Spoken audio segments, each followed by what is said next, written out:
एक दिन नन्हा बच्चा हमजा जंगल के किनारे खेल रहा था। अचानक झाड़ियों से एक छोटी सी गिलहरी कूदकर सामने आई। उसने नीला कैप पहना हुआ था और हाथ में लकड़ी की एक छोटी सी खोजी छड़ी थी। गिलहरी बोली, हेलो, मेरा नाम जूजू है और मैं जादुई झील तलाश कर रहा हूँ। क्या तुम मेरे साथी बनोगे? हमजा ने हैरत से आंखें फैलाई। जादुई झील? वो तो कहानियों में होती है। जूजू ने मुस्कुराकर कहा, नहीं, वो सच में है, और इस झील में जो भी अपने दिल की ख्वाहिश सच्चाई से बोले वो पूरी हो जाती है। हमजा ने फौरन हामी भर ली।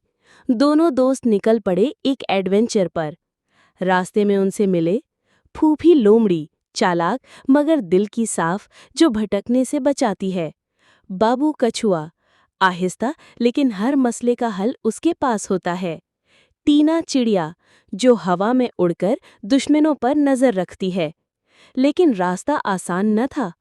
उन्हें तूफानी दरिया पार करना पड़ा, कांटेदार जंगल से गुजरना पड़ा और एक तारीख गार में छिपे उल्लू का सवाल भी हल करना पड़ा।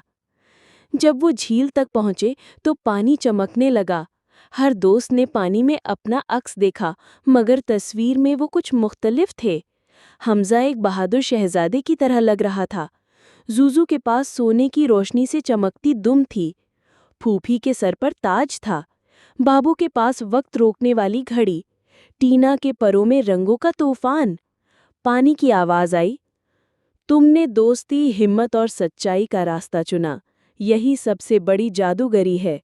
सब खुशी से झूम उठे और उनकी दोस्ती और भी गहरी हो गई।